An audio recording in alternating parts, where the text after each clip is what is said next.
Jim Cornette shoots at Joey Ryan and Jordynne Grace recently on Twitter, and is PAC going to debut at All Elite Wrestling All Out? Comes up next on the Squared Circle Psychobabble.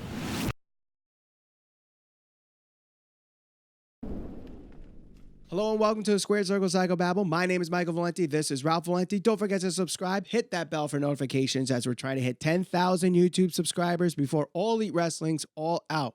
So, Ralph, we had a very, I guess, controversial episode recently where we talked about Jim Cornette saying that AEW will fail because of the Young Bucks. And if you missed that episode, I'll put the eye above my head, put the link in the description below.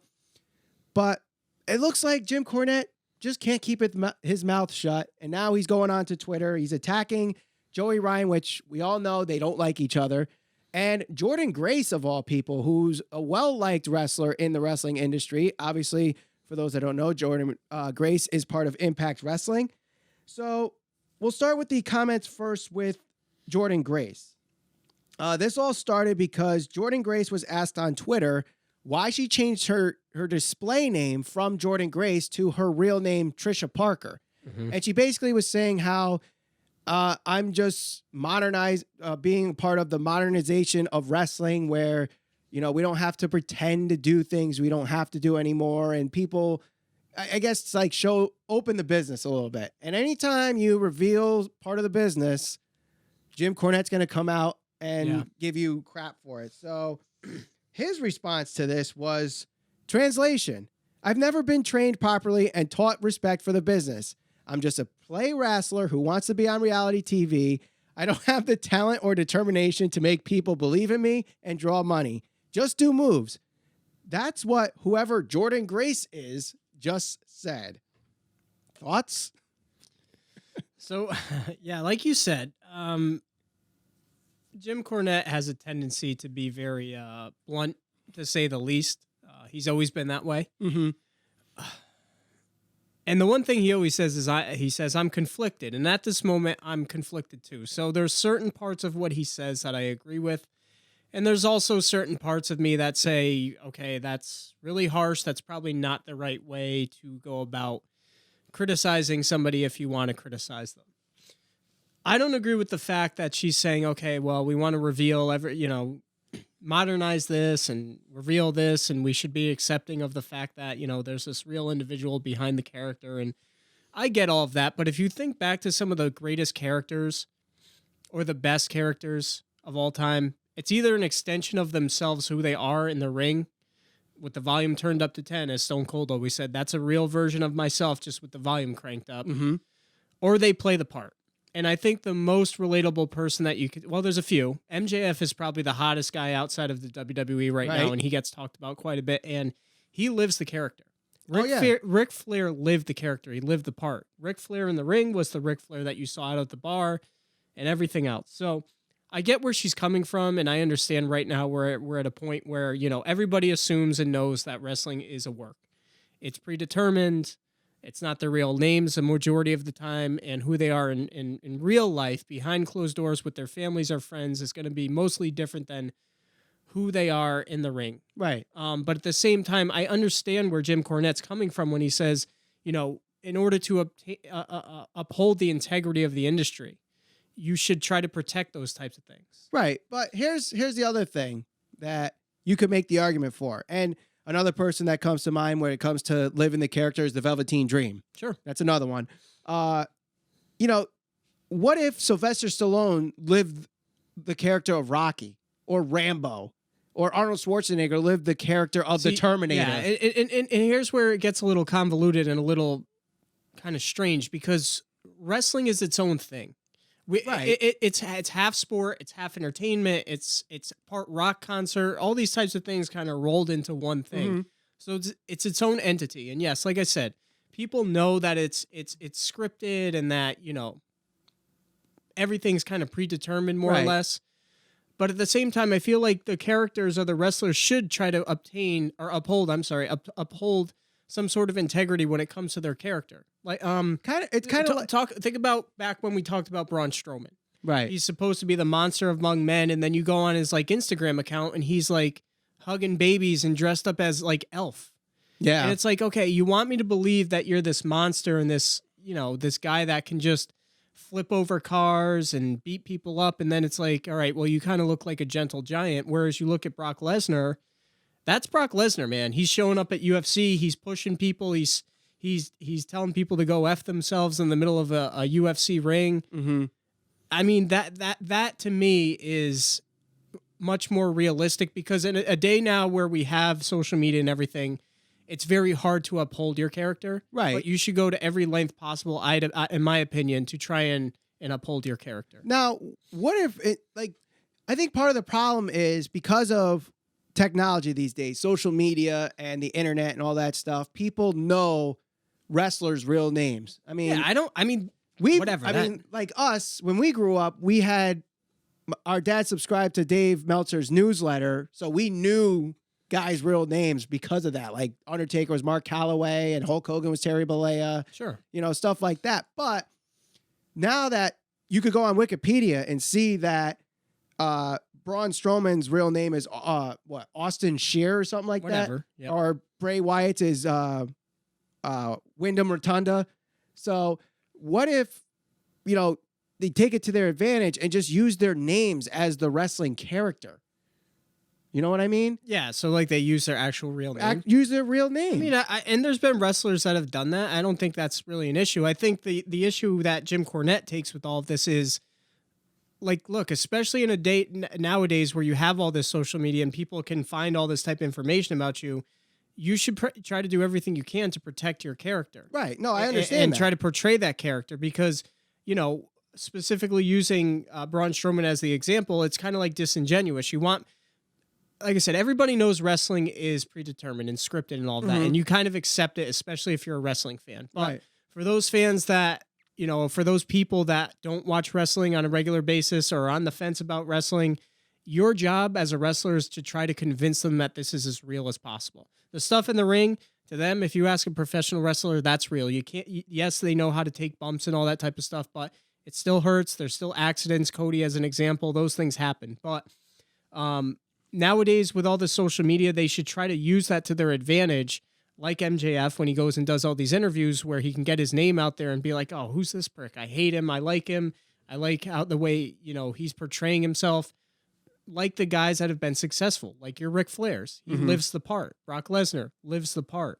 Steve Austin lives the part. So I get where he's coming from. Yeah. And I somewhat agree with that aspect of what he's saying. Now, the whole thing with Jordynne Grace is that she just changed her display name from Jordynne Grace to her real name, Trisha Parker. She's not the first person to do that on social media. I'm pretty sure Braun Strowman's Instagram handle is his real name. What does that accomplish, though? Like, what is that? What is that meant to accomplish? People know you based on you're famous based on your wrestling name. So why are you going out there saying, oh, well, yeah, this is my real name, and we live in what's the point of it? Right. No, I understand. And then you get some people like Kevin Owens. It's the same Twitter account, but he changed it when he went from Kevin Steen to Kevin Owens. So instead of it being Fight Steen Fight, it's Fight Owens Fight. Live the part, man. That's your gimmick. Your whole character is what's going to make you money at the end of the day. Yes. Why we live in a time now where people are going to point at wrestling and say, "Oh, that's fake." That's what people think of it. If you're not a wrestling fan, why reveal more to them to give them more ammunition? That's my point. Right. Like, I think that's what Jim. Point. Yeah, I think that's his point too. Like, rather than trying to make this seem as real as possible, they're exposing the business to a certain extent, and I agree with him in that respect. Yeah. Now, someone that Cornette's not a big fan of because of basically being someone that exposes a lot of the business is Joey Ryan. And Joey Ryan's going to be a guest on Chris Jericho's podcast. Sure. So Chris Jericho promoted that on his podcast, Talk is Jericho, on his Twitter account. So then Jim Cornette replied to Chris Jericho saying, Chris, if you're that hard up for guests, I can get you some bag boys from the local Kroger.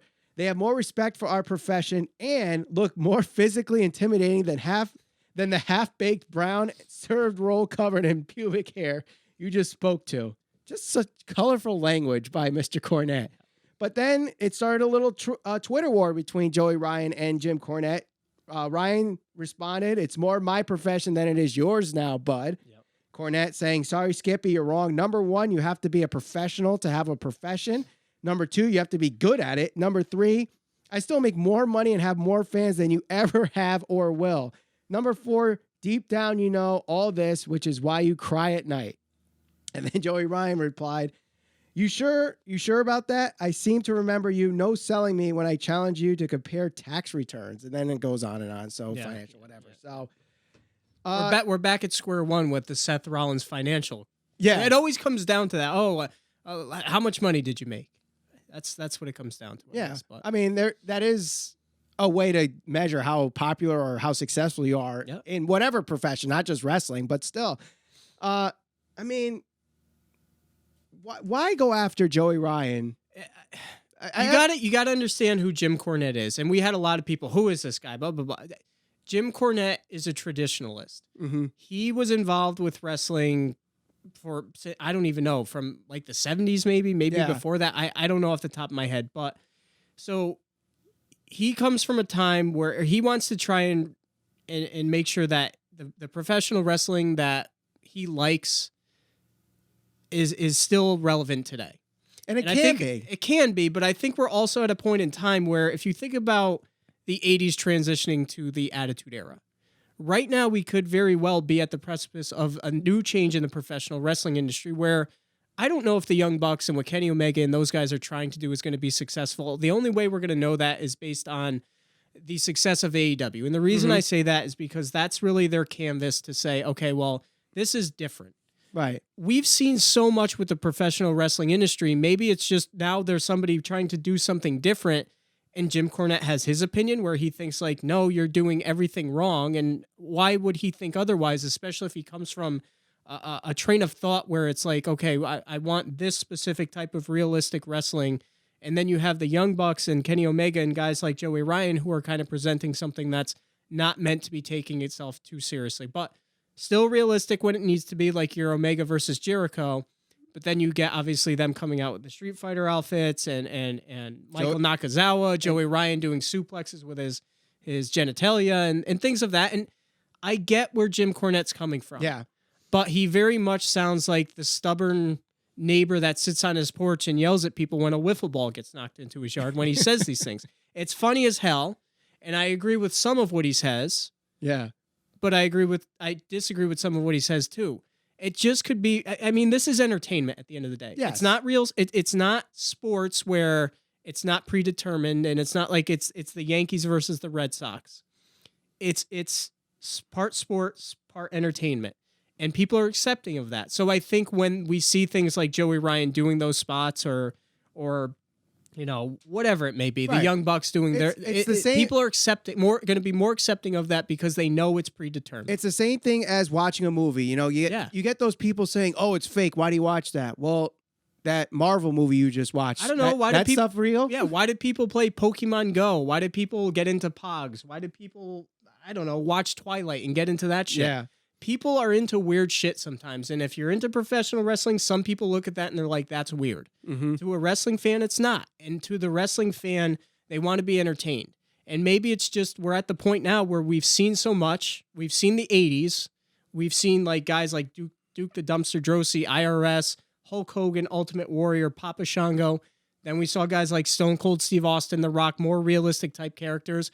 Now, the industry, the wrestling is much faster. You look at NXT, you look at the style that the Young Bucks work, Kenny Omega, those guys, it's much, much faster. Right. And not only that, like it could be we're at a transition in the professional wrestling industry. It could be because now we're more exposed to different styles of wrestling. Like growing up, we only knew really two major promotions, WWE and WCW. And to some extent, ECW as well, depending on how hardcore of a fan you were and stuff like that. Okay, you know, so, but at the same time, while that's happening, we still have New Japan in Japan. We still have a scene in England. We have a scene in Mexico, all doing different styles, you know? So now we're more exposed to that. Yeah. You know, what we see on NXT UK is much different than what we see in New Japan Pro Wrestling, which is much different than what we see in a CZW Combat Zone Wrestling or Impact Wrestling or WoW Wrestling or WWE or NXT or All Elite Wrestling. Mm-hmm. So the more exposed you are to these different styles, the more opportunity it is for someone to form a different opinion on what is correct wrestling, good wrestling, or bad wrestling. Yep. Jim Cornette, he grew up at a time where it was the territories, where WWE did their thing. You had Mid-Atlantic doing their thing. You had AWA doing their thing. And at the end of the day, they all had this alliance where we were going to protect certain guys and, that's your top draw. That's your big name. Exactly. Your Ric Flairs and Brunos. Right. So now, in today's wrestling, you got a guy like Moxley, which we talked about in a previous episode. What do you do with him in New Japan? Because, he's a big name in AEW, but New Japan doesn't care about that right now because they want him possibly facing Okada in the G1 Climax Finals. Mm-hmm. And obviously building their top guy, which is Kazuchika Okada. So I definitely think there's some validity to some of the stuff he says. I understand his whole... I definitely agree with his perspective on protecting certain aspects of the business. So I get that part of it. But I also feel like he's smart enough to know when there's a shift happening in the wrestling industry. And I think, who knows? We may be at that point now. We may not be at that point. I don't know. The only thing that's really going to determine that is what happens over the course of the next 5 or 10 years and where the wrestling industry is. If it ends up happening where AEW has its TV deal and for whatever reason it's not successful because people don't buy into what they're presenting them, then he's ultimately right. Right. And everything he's saying about the Young Bucks and everything he's saying about Kenny Omega, I don't know if that's going to happen. I certainly hope it doesn't happen because I've enjoyed a good majority of what AEW's done to this point. But if it's 10 years down the road and there is no AEW and WWE is still very much on top and it's still the status quo stuff that we've been having for the past, 10 years since the end of the Attitude Era, whenever you mark that, Cornette will kind of be justified in everything he's saying. All right. So obviously a great discussion. Let us know in the comments what you think of this whole thing. But let's switch gears now to All Elite Wrestling and something that kind of flew under the radar last week, seeing that everything happening with CM Punk and the G1, Jim Cornette, this little bit of news flew under the radar, and that is PAC dropped his Open the Dream Gate championship in Dragon Gate a while back. And that was supposedly the reason why he did not show up at Double or Nothing, was because he was still the champ and Dragon Gate did not want him to be booked poorly in AEW. There were creative differences. So now that he's dropped the title, will we see PAC at All Elite Wrestling's All Out? Definitely think it's much more likely, and I think we are going to see him, because if that was really the big thing, which they noted creative differences as the reason why he wasn't going to be at Double or Nothing, if that's out of the way and he no longer is unbeaten, I got to say that we do see him probably get involved in the Hangman match. Right. Which, hopefully it's at the end of the match because especially a match that important, you don't want it to end on a screwy finish. Right. So yeah, and even Cody and Tony Khan have said that he's still under contract. He's on their website. If you go there and look at their roster, he's there. He's somewhat under contract with AEW. So if he's under contract, and if the one thing that separated him from appearing on AEW was the title and his streak that he had kind of intact, if that's gone, then why not? Yeah, I totally agree there. I could totally see him attacking Hangman Page and now setting up his first feud as AEW champion if Hangman Page is in fact the champion after All Out. It kind of puts a back seat to someone like MJF though, because it seemed like the story that they were going to be telling was MJF would be the first in line for the number one contendership, which I think some people might feel that could stifle him. But I think that's actually a blessing in disguise for this to happen, because PAC coming to All Elite Wrestling and challenging Hangman first gives the title a little bit more credibility because people know who Neville is, or PAC is, know what he's done in the wrestling industry. You could build towards that. And then when Hangman beats him, it adds more credibility to the title, more credibility to Hangman Page. In the process, MJF could string out a couple wins here and there and make himself more credible. And then he becomes the number one contender. I agree. And then eventually, I would say he is the second AEW champion and has a good heel run with it. So I'm on the belief that this is a blessing in disguise for MJF, for Hangman Page, and AEW as a whole, that now he shows up as opposed to when he did not show up at Double or Nothing. Agree? Yep. All right, so let us know what you think of everything that we talked about here. Jim Cornette and the wrestling industry as a whole. PAC showing up at AEW All Out. Let us know in the comments below. Don't forget to share this all over social media. We're on Facebook, Instagram, and Twitter at SCPB Podcast. Subscribe and hit that bell for notifications. We're trying to hit 10,000 YouTube subscribers before All Elite Wrestling's All Out. For Ralph Valenti, my name's Michael Valenti. Thank you for watching the Squared Circle Psycho Babble.